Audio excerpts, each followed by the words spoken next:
Come all of you good workers, good news to you I'll tell of how the good old Union has come in here to dwell. Tell me, which side are you on, boys? Which side are you on? Tell me, which side are you on, boys? Which side are you on? Hi. Hey, how's it going? Yeah, not bad. How you doing? Yeah, good. I like the pink balaclava. Very stylish. Thank you. Sorry for the, you know, No. terrorist setup.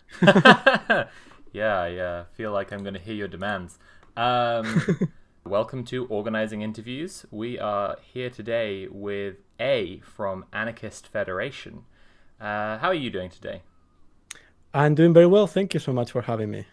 So you're obscured behind Anarchist Federation logo here, but even in the call, you're wearing a very fetching pink balaclava, and that's from some security concerns. And hopefully, we'll get to talk about that a little later in the interview. But like most of all, I guess up front, I'd just like to ask you to describe in your own words what Anarchist Federation is and what it does, and also because I think people might not have a good handle on this, like why it being a federation makes it different to other organizations they might have heard of, and what's different about a federation? Sure thing. So AFED is a federation of groups and individuals, and we are united by the belief in anarchism and libertarian communism, which basically means a society where people organize freely to meet their needs and passions through the principles of mutual aid and self-determination. And to achieve that, we believe that we need to destroy and dismantle all systems of domination to allow people to rule, that allow people to rule over each other. This includes the state, capitalism, colonialism, heteropatriarchy, white supremacy, ableism, and all others. Sounds like a good list of things to get rid of. All garbage. Yes, they all need to go. And we believe that to achieve that, if those are our objectives, the way we get there is it cannot be relying on those same systems. So therefore, we reject or we don't see the need to use electoralism or to try to take over the state to bring about this change. Instead, we believe in fighting for social revolution, which means a revolution in which we don't change a set of rulers for another different set of rulers, Absolutely. like has happened in almost every revolution in the past. Instead, we believe in fostering people's capacity to organize themselves, to organize their own lives, to organize to provide for each other, and to organize so they don't have to depend as much in these systems, and so that one day we can actually destroy them and overthrow them. Wow. So that kind of leads to my second question, but maybe I'll loop back around a bit, because my second question was going to be about principles, because my partner does a lot of work with the London Renters Union, and at the start of meetings they restate their principles as an organization to all the members, and I was just wondering if like there were kind of explicit principles that AFED works under, or even implicitly. I mean, you've talked a little about maybe implicit principles and things everyone kind of agrees on, but is there that kind of discussion of like explicit principles? There is actually. I think I should have it somewhere around. Don't really know where I put it, but we have sort of like a set of principles that we all agree to when we join the federation, and this includes a lot of what I describe is in there, and all the kind of like important stuff, the basic stuff that we all agree to. And of course, there's a lot of other like implicit stuff or things that we decide. So like based on discussion, internal discussion, as as anarchists, we love, or at least we see the need for a lot of like discussion, disagreement, and Right. trying to reach consensus on Right. on many different things. when it's relevant, we still try to allow people to maintain their own autonomy and to organize in ways and have their own opinions and all of that. But when it's relevant, when we need to come to an agreement on something, we try to do that by discussion and consensus. And so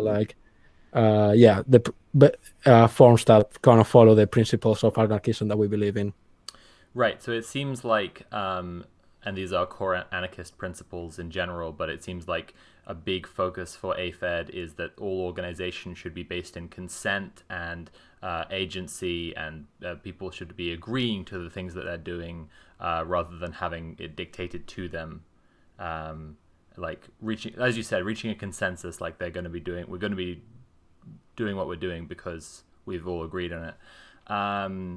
But yeah, so to loop back around kind of to my first question then, so what are some of the focuses of activism and organizing that AFED is involved with?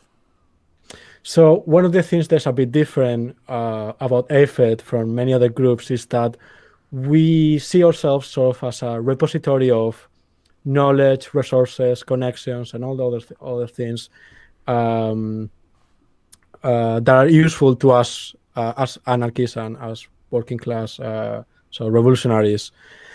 So there's in terms of things that AFED does publicly, there's actually not that much, but that's because we don't really care about building a big organization. We don't want you to buy your shitty newspaper and join the party and all that. We think we kind of want to help each other to achieve our objectives as anarchists, but we don't necessarily think our group or organization has to be the be all and end all of the movement. I think what we need is working class people, and that includes not just the traditional minor kind of vision of working class, but all people in the gig economy, trans people, homeless people, all kinds of people exploited under these systems to organize themselves in their own movements or organizations, and to do that autonomously from the state, from capitalism and all that. And that's ultimately what we want to do and foster. So what we see is AFED as a place and a space that allow us to do that more effectively. Right. Well, the third question I was going to ask was how AFED fits into a larger picture of activism and organizing, and what other organizations AFED supports, or AFED people working within the federation support or take part in. But that's the kind of picture I'm getting, right? Is that you're people federated are leaning on each other for support in various different goals and objectives that they personally care about. But yeah, so I mean, what would be some examples of other organizations involved with AFED? So some of the stuff we've done in the past included, for example, the Green Anti-Capitalist Front, which is an ecological, environmentalist, anti-capitalist group. Was created sort of as out of a working group in AFED, and we've contributed to a lot of anarchist festivals, a lot of campaigns. For example, some of the most recent ones, because I haven't been a member of AFED for that long, so I don't know all the history. But the most recent ones include supporting the campaign to oppose the G7 commit that's happening very soon or recently, depending on when this interview goes live, in Cornwall later in June. And also some of us are involved in organizing the visit of the Zapatistas to the UK, which is going to happen sometimes in the summer, later in the summer. So that will be the kind of thing we do, where we don't create the AFED front for whatever, but we are involved there, and we provide a lot of our we use our economical resources or logistical resources to support it however we can. That's cool. And I'm a backer of the magazine Organize, and I know that's related to AFED as well. I was actually using it as a resource when I was researching the Polish fascist government and their like responses to that, the people's responses to that. So yeah, I just wanted to mention that to the viewers as like a good resource, because they do a lot of really good like informing people about activism that's going on around and involved. Yeah, so that will be in terms of what we do as AFED publicly. That's sort of like a lot of what transpires is more the propaganda or the analysis that we do. So we have I think I have like one of the issues here. I'm going to put it away from my face so you don't have to like censor it. And yeah, we produce the Organized magazine and the website. We produce all kinds of articles. We publish a few books on sort of like, kind of like anarchism 101 kind of thing, and some scenes. I have some recent ones that we did recently.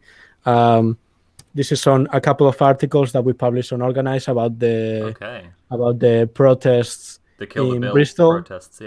Yeah, that sparked some really exciting actions, but also sparked what would you will expect, which is like a public response of denial, misinformation, all kinds of stuff.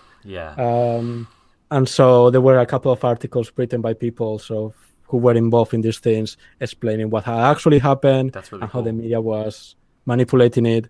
And I think that kind of like perspective is really important. So yeah, we also made a couple of scenes to distribute that. That's really cool. I'll have to check that out personally.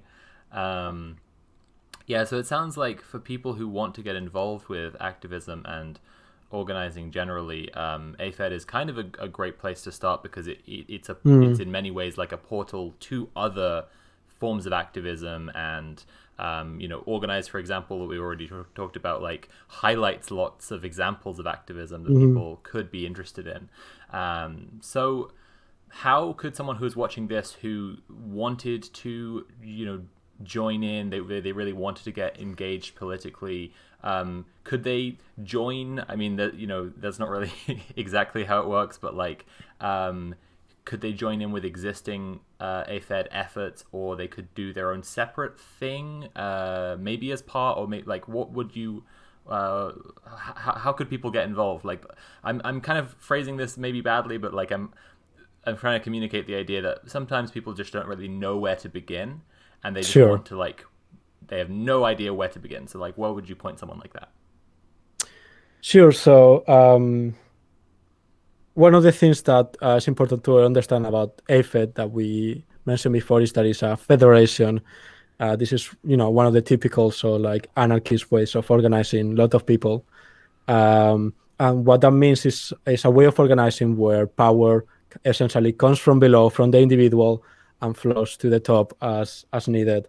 So that means that you as an individual can associate with other people freely, and when you need to organize with them, you can like reach decisions by consensus or whatever other method you think is valid.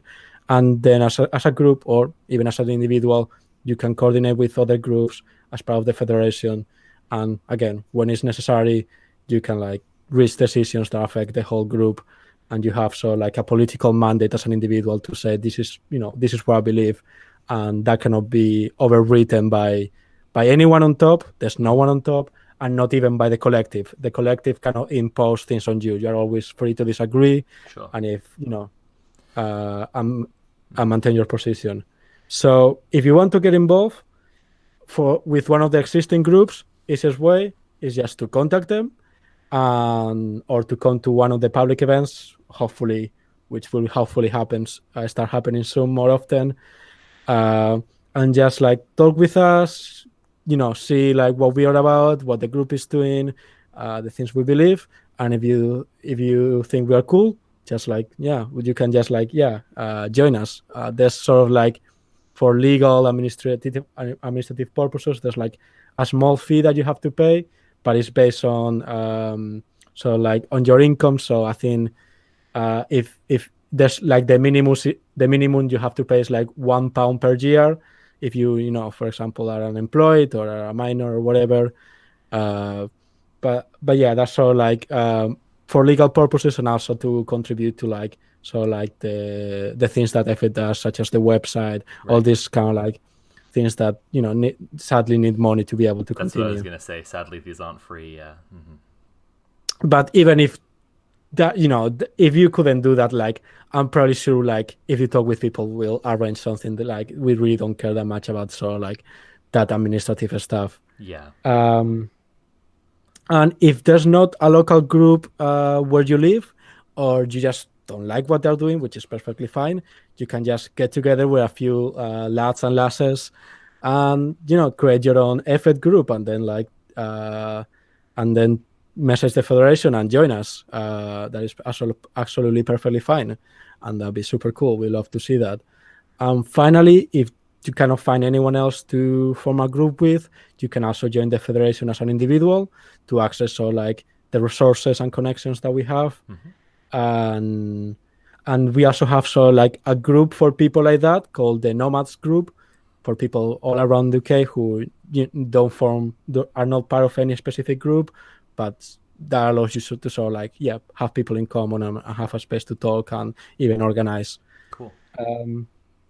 And finally, I do want to mention that although F8 is cool and many other groups are very cool, I also think it's important that we think that we don't really need to depend on any particular group or organization to be an effective organizer. I feel what really matters is that we organize in our communities and neighborhoods to address. So I think I would really encourage people to think about what issues they see around themselves, what things they matter to them, to think about what resources and connections they have access to that will allow them to address them, and then just use them to come up with solutions using like anarchist principles that addresses those issues.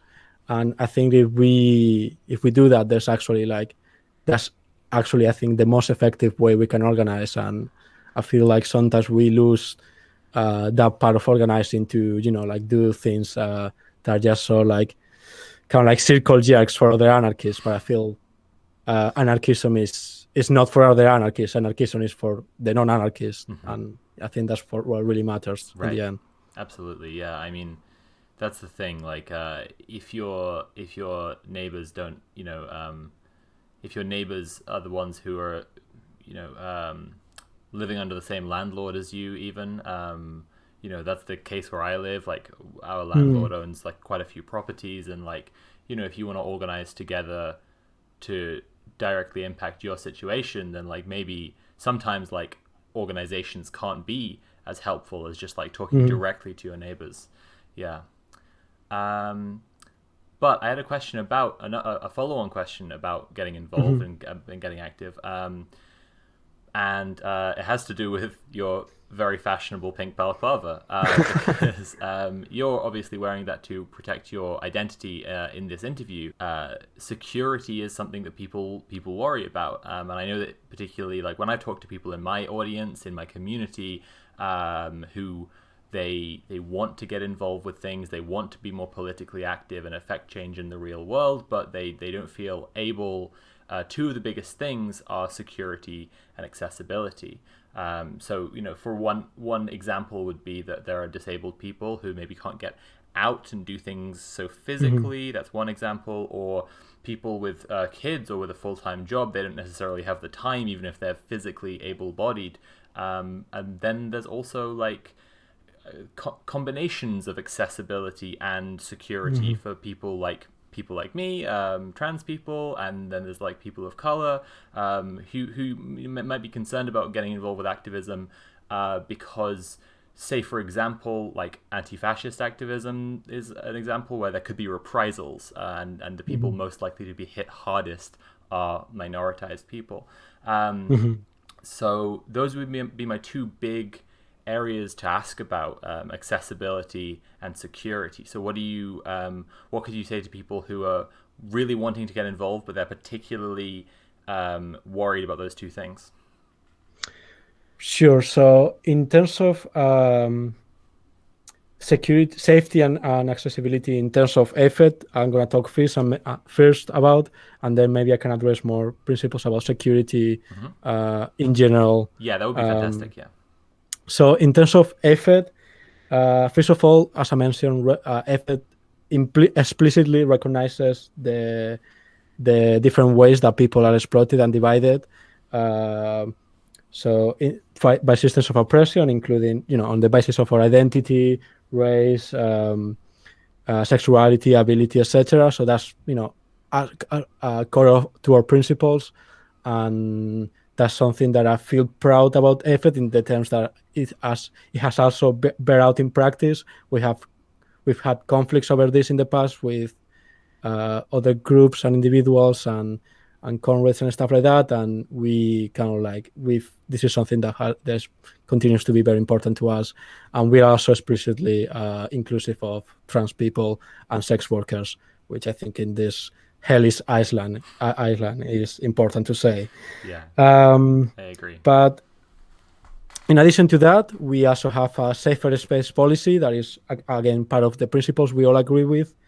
And this kind of like has procedures for how to deal with situations in which someone has been made to feel unsafe by someone else in the Federation, including a conflict resolution procedure for where violence wasn't involved, and a survivor-led transformative justice process when violence was involved.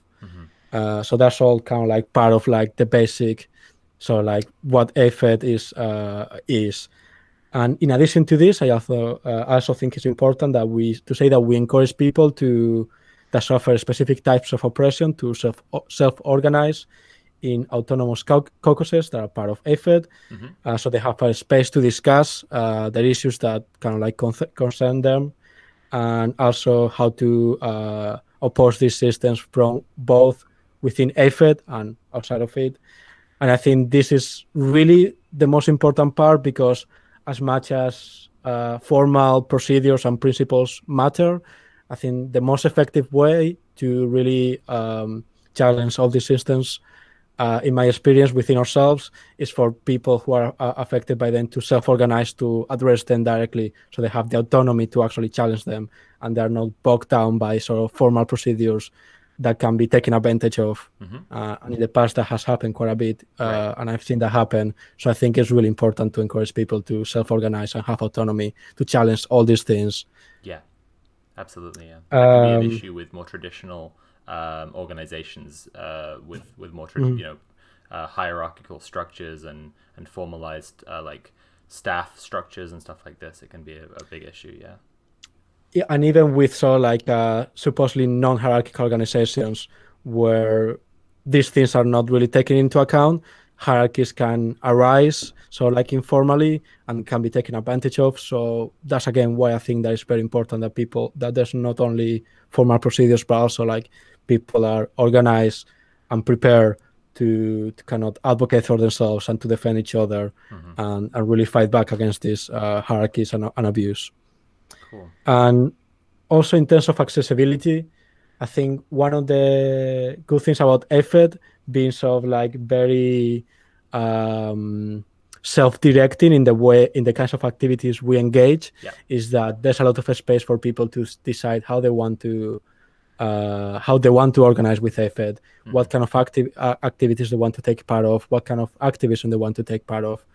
And in my experience, there hasn't been any really judgment of people. So like organizing different ways, more physically, more online, more in different ways.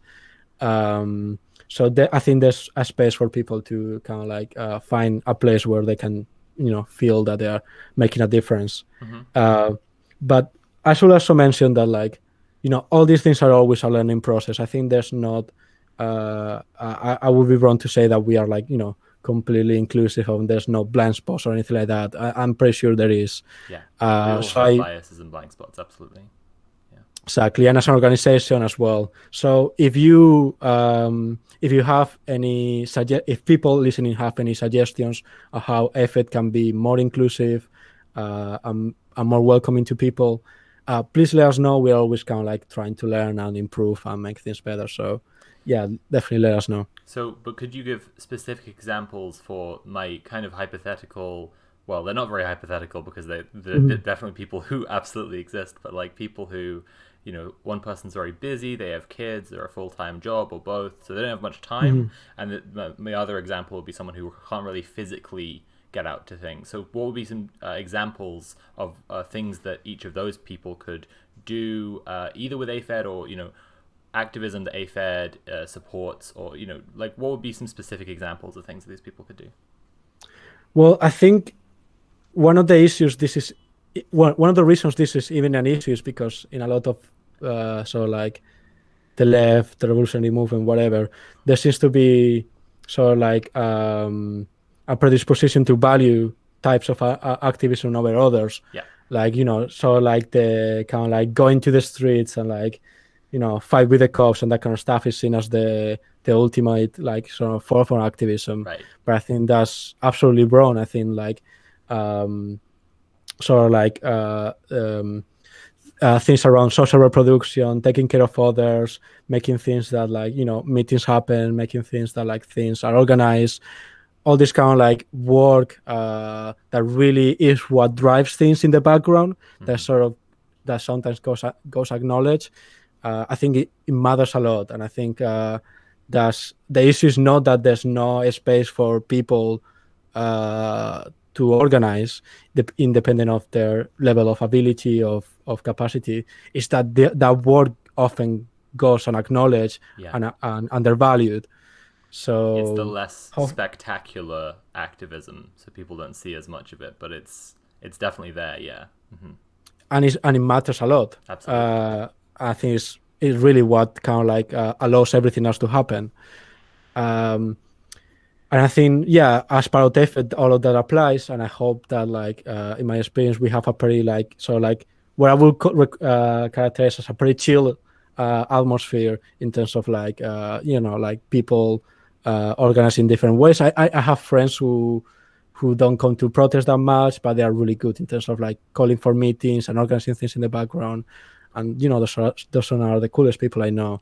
And also, AFED does a lot of like propaganda, writing, things like that one can do. So like in small bursts, if you don't have much time, or from your house, if you cannot, if you have mobility issues. And now with the pandemic, I think we've also like learned a lot of lessons in terms of how to organize. So like for people to be able to do it remotely from their homes. And I think we are all trying to keep those lessons going forward, even after we go out of lockdown. Yeah, I think those are really valuable lessons. So, you and I, we've convinced the viewers. There are some viewers right now who they're really convinced they're going to get involved. We've reassured them about the things they're worried about, but you have a bit more experience than they do. They're new to this, and so you might be able to give some advice for things to watch out for, like first things to do, and also like mistakes, like common mistakes that they might encounter. And then they'll feel really prepared when they come into engage and organize. So what would be some like some positive advice, but also some mistakes that people generally that are common mistakes? Yeah. Sure, I've made every mistake in the book, so hopefully okay. I can give some advice. I think all of us do eventually.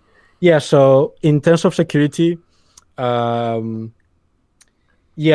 in the if you are if in one of the nations with probably one of the biggest surveillance state, protecting your identity and protecting yourself is really, really important. So one of the first things that you have to do that I would recommend people consider before getting involved in activism is to separate and protect their identity. So that means things like locking your social media or getting rid of it if possible, but that's usually not that easy. Using aliases to organize, making sure that there's not that much public information attached to your name. Google your name every so often, not just for vanity. Thinking that's something that is very important to think before you come into organizing. And during the organizing, I think principles of operational security are very important. And one of the main ones is that make sure that people only know what they need to know. This is I think the basic principle. Like at the end of the day, cops are going to infiltrate organizations. They are going to like get a hold of electronic devices. Like they have a lot of power. They're not all powerful. They like us to think they are, but they're not. But still, you cannot have to account that there's that chance that they will get some of that information. So what you really really want to do is to isolate the information as much as possible. So whatever part of your organization, of your group, of your network they're able to penetrate, it doesn't allow you to like cause a lot of harm. So you can do this by like one organizing in decentralized autonomous ways. So this is what when anarchism is not only cool in theory but also useful in practice. And to, as I said, like only not let people know what they need to know in terms of like actions, personal information, all of that. Not only to protect yourself, but also to protect them. If you really care about your comrades, you'll kind of like only tell them what they need to know, because that means that they won't need to lie to police if they're ever interrogated about something. Not that I will ever encourage people to lie to police, because that's illegal. And we're not encouraging any crimes here today. Not at all. Absolutely not. And just because some things could be constructed as illegal doesn't mean they are. So yeah, that's something very important. Besides security, I think a common mistake people make when they get involved in organizing is to try to like fix the whole fucking world by themselves, and to get involved with every like cause and group and action possible, and that's just completely unsustainable. I feel like the world is really fucked, and like really really fucked in many many different ways, and there's many kind of like avenues to fight back against that.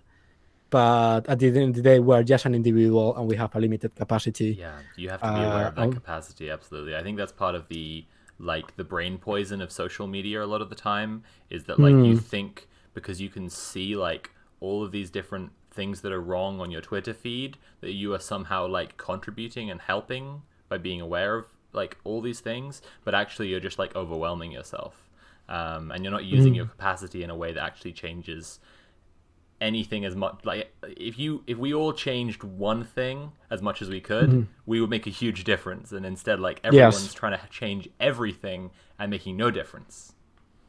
Exactly. Yeah. So what I would recommend is to kind of like think about the issues that you really care about, especially if they are something that they concern you because they're part of your community or they affect you in some way, and concentrate on a few and just concentrate on those. And just we as sort of anarchists, we have to accept that we cannot direct the whole movement, that we cannot influence everything. We have to trust so like our comrades or our people to be autonomous, and to also and to be fighting this fight on their own as well. Exactly. So yeah, trust other people to address to fight on their own, and just do what you can, and that's all we can do in the end. Absolutely.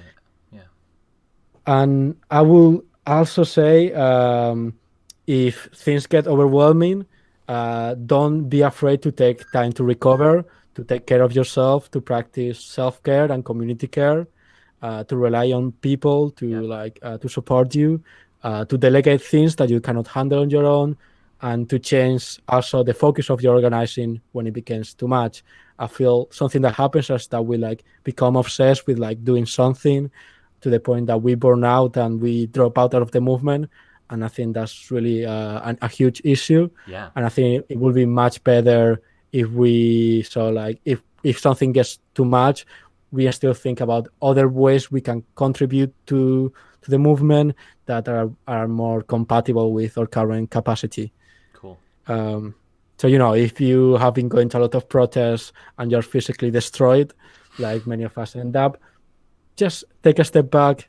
Protests are gonna be there. Half of them, 90% of them are not that useful. So like do things from your house, from things that are not as physically demanding. Things of the way you can contribute. Absolutely. All these kind of things. Yeah, and I know that's the thing. Like, it can be useful for people to be on the ground. One thing I've done occasionally is like be at protests and kind of be like saying I'm here, and this is a thing that's going on, and because they have a social media platform, that's something that like people then become more aware of. But like also, as you were saying before, like a whole ton of the work is not work that you like see all the time, and it's also the most important work, like organizing and administrative stuff and calling for like meetings and getting people talking to each other. And even when it comes to protests, there's many ways to support support protests that are not kind of like the typical ways. So, for example, even on the ground, you can be a legal advisor or legal observer, providing, which is extremely important, and to kind of like keep people safe and make sure that the police, the police are gonna be do what the police do, but like that at least there's a record of it. Yeah. Also providing first aid. That's something that literally saves lives, and like I have comrades who are parts of groups such as queer care,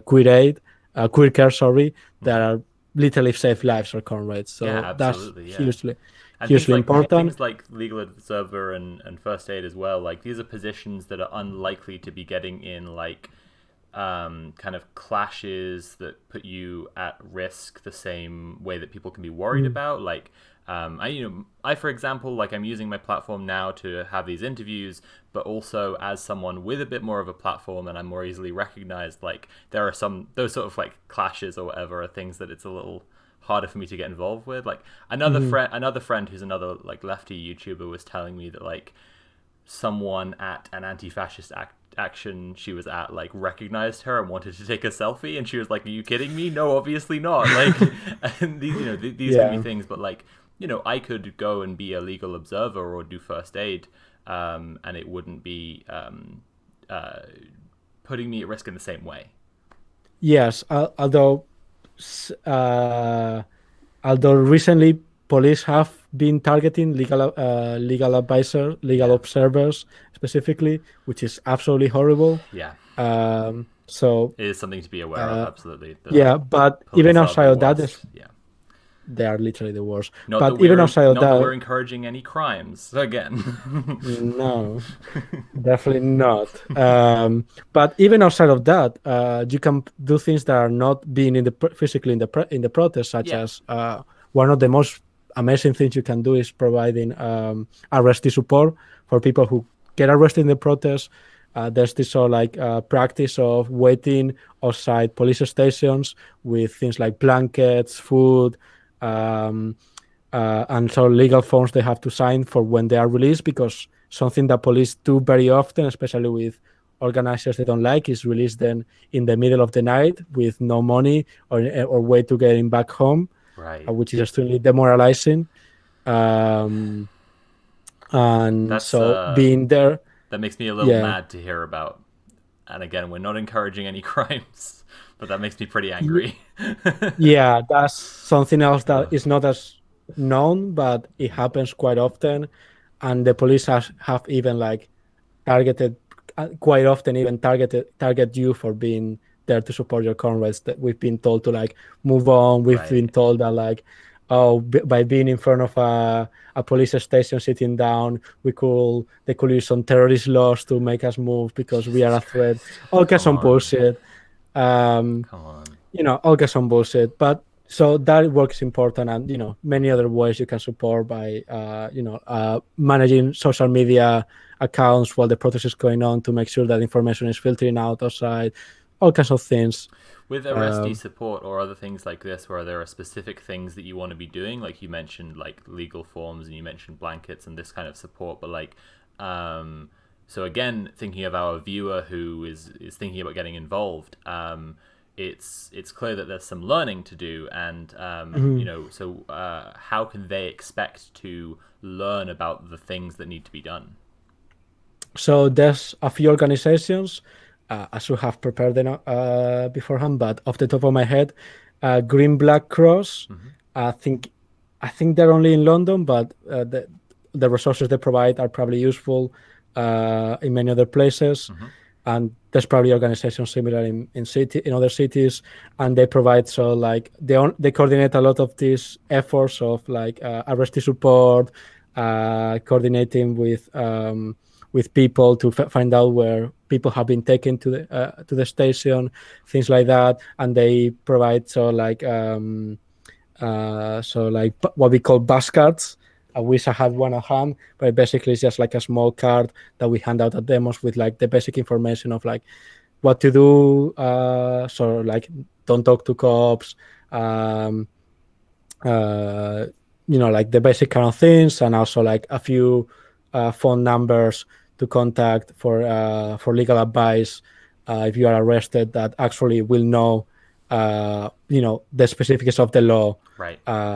Unless the default legal advice that they give you, which may not really know what is relevant to you. So there's those organizations. In terms of first aid, as I mentioned, Queer Care is one of the best ones that that I've worked with in the past, and they're absolutely amazing. They really organize around all kinds of health support for queer people, but one of the things is that they provide first aid in protests, and they're really amazing. They take donations, but that's one of the things I could say. Definitely go and donate something to them right now. Okay. They're really lifesavers, literally lifesavers. I'll make sure there's a link to that in the description so people can go straight through. Yeah. In terms of other lessons I've learned, the hard way. Yeah. One of the things is that focus on lifting other people's up in the movement, and skill sharing with them, and making sure that they are confident to participate and have the knowledge to participate and the connections to participate. Not only because that's the right thing to do, but it's the most effective way to do to expand our movement, to make it more resilient, more powerful, and also to avoid things like burnout, because what tends to happen in many organizations is that a few people do a lot of the work, and that's not necessarily because they want to control everything on purpose. It's just because maybe they are the ones who have most the skills, the knowledge, the confidence. So making sure to sharing that and passing that on to other people is actually very healthy for any organization, and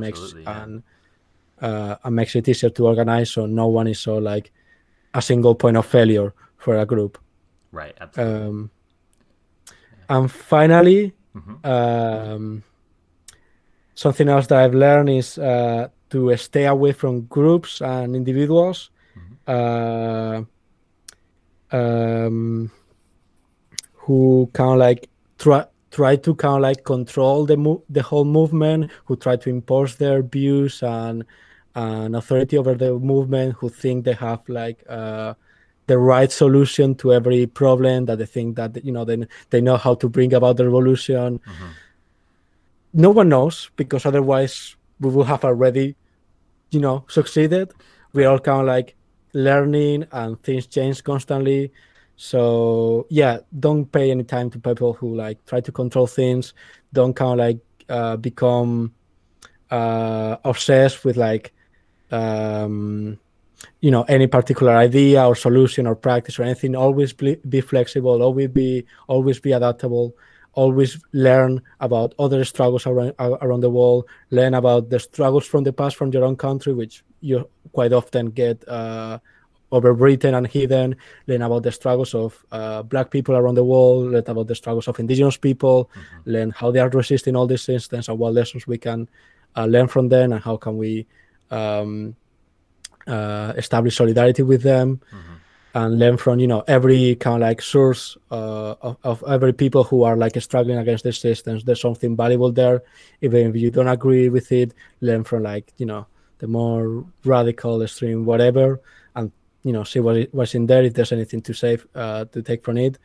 And yeah, that's like the Bruce Lee be water is actually like quite a good principle. Yeah, absolutely. Intersectional and international solidarity is gonna make the biggest change, and making sure that we're not like all focused around this one thing, but instead all working together on every problem, and that'll change. Yeah. And actually, now that you mentioned that, I did forget to mention that AFED is part of an international federation of anarchist groups.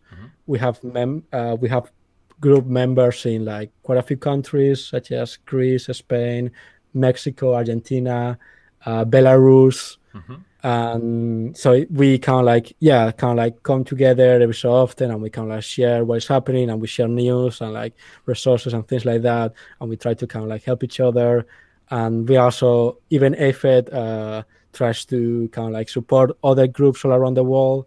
We kind of like like if you see organized, we'll try to publish things from anarchist organizations from all around the world, and we help set up a few and try to keep links with many different groups. So that's something that I think is also quite important as well. Yeah, that's really, really cool. I suppose we're nearly at the end of our time, but I guess I'd just like to ask about like other networks that like maybe you personally want to shout out before we head off. Again, like these could be examples of things people could be seeking to get involved with, if these issues appeal to them or whatever. Maybe these are places we could look out for future organizing interviews. Maybe I'll reach out and you'll see them on the show soon, who knows. But yeah, like what are you some like networks that you want to make sure get mentioned? Sure. So there's a million that I could mention that organize sort of locally, but I'm gonna try to focus more of like groups or networks who organize at least kind of like UK wide or England wide or things like that. So people from other places outside of like fucking London can organize as well. So I already mentioned Queer Care. That one is really good and really important, and they do amazing work in many aspects. During the pandemic last summer, they were one of the groups coordinating mutual aid kind of like efforts for people, and they did an amazing job, and they provided all kinds of protocols and things that were really useful for those of us organizing to try to be able to do it safely. So I would really recommend it. There's also the Anti-Raids Network. So this is a network of groups organizing to stop police raids of immigrants in our country. That's the hostile environment and the border policy are kind of like horrible features of this country, as in many others. One of the ways it manifests is like police literally come into communities, into our fucking neighbors, and snatch people away. They kidnap them, and sometimes they kick them out of the country, and that is absolutely horrible. So the Anti-Raids Network organizes to like kind of raise awareness about this, teach people how to stop it and how to oppose it. There's ways you can do that, and there's been like a lot of successful examples of stopping raids through community organizing, where neighborhoods have come out and have physically stopped raids bands from moving until the people inside have been released. So that's, I think, really important work. And yeah, there's a network all over the case, so you can join your local group or maybe create your own. I already mentioned the Green Anti-Capitalist Front. This is not really a group or even a network. As far as I understand, it's more, it's a front, which means it's just like a name people use to take action under, kind of like to oppose capitalism and to kind of like the way that is devastating the environment. And, given that the incoming ecological collapse is a bit of a concern. Yeah, a little bit, I'm if you like living on this planet, it's a bit of a concern. Yeah, definitely. So yeah, and they are sort of like a more sort of like radical alternative to other more like I don't want to trust any specific group, but other groups that kind of like have sort of like practices that are more accommodating of the state and capitalism, Yeah. and that don't really challenge so like these fundamental institutions. Um, so Green Anti-Capitalist Front is kind of like an avenue where you can take action without being limited by these things. Cool. And there's some local groups as well that maybe you can contact. Hmm. Um, Also, a really cool network is the Hand Saboteurs Association. Hmm. So, in this country, hunting foxes with is illegal, but it's still very, very common. Um, and there's other ways that like animals are abused and like hunted and murdered for sport, Yeah. which is pretty horrible.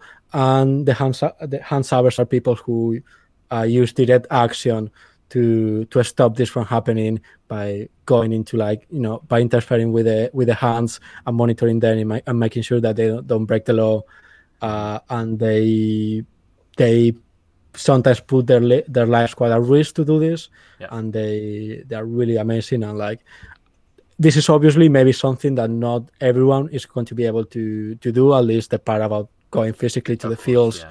somewhere in out there and stop them, but at least you can support them economically, and I'm sure if you talk with them there'll be other ways you can support them that are like so like less risky. Yeah. um there's also Cooperation Town. Hmm. That's that's an organization or model or network that started in London Hmm. to creating a food cooperative where people got together to acquire cheap or free food um, by organizing together. Um, and this has expanded into a lot of different cooperatives all over London. And I think now outside of London as well, they're slowly expanding as well, and they do really good work. And is and one of the things I really like is that it's work that is done not with like other leftists, but like with people in your neighborhood. It involves Right. a lot of like going around, door knocking, and telling people about this thing, and organizing with people who live like 10 minutes away from you, which it doesn't happen as often in many other in many other places. So I think yeah, it's a really good idea. So like the network is basically the idea is that you set up your own food cooperative with your neighborhoods, and you're completely autonomous and independent. But there's sort of like this network and these groups that provide you support, and they provide sort of like information on how to do this and all these kind of things. That's really Um, cool. so yeah, that's a really good initiative as well. And the last one I wanted to mention is Community Action on Prison Expansion, or CAPE, Hmm. um, which basically are an abolitionist group that seeks to stop the construction of new prisons in the UK, and ultimately to abolish the prison industrial complex as a whole. Um, so yeah, they do great work. They have, I think tomorrow they actually have like tomorrow, who knows when this comes Sure. out, but Sure. they organizes like protests against prisons to kind of like around prison construction sites. They organize campaigns to like stop the construction of new prisons, and they also are involved in other things, kind of like about putting abolitionist kind of like practices and principles, teaching people how to do it, how not to rely on the police, how to kind of like create communities that don't need police and all these things. And yeah, they're just really cool people. So Yeah, yeah, I that sounds recommend amazing. them as In fact, well. all of those sound amazing. Yeah, thanks for shouting those out, and like, I hope people go check those out and check out AFED as well. And also, I personally recommend reading Organized. It's a good magazine. So yeah, thank you so much for yeah your time today. This has been super helpful and as well as informative, just really heartening. Like it's always just good to know and be able to inform people about like good stuff Mhm. people are doing because it's pretty miserable out there, but there are people doing really really positive good stuff as well. Yeah, I think it's important that people remember that wherever the empire is kind of like encroaching on us, there's also fault lines of resistance. People are always resisting. Their Absolutely. control is never absolute. There's always a space for resisting and creating new ways of living and organizing Yeah. and opposing them. And there's a huge world of politics to get into outside of the ballot box. So, yeah. Yes. So let's go do it. Okay. Thank you, A. That was fantastic. And Thank you for having me. yeah, this has been great. Bye for now. Bye.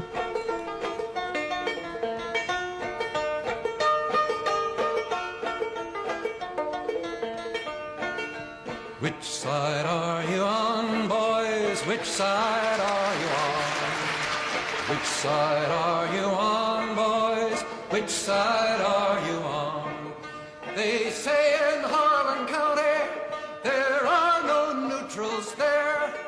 You'll either be a Union man or a thug for J.H. Blair.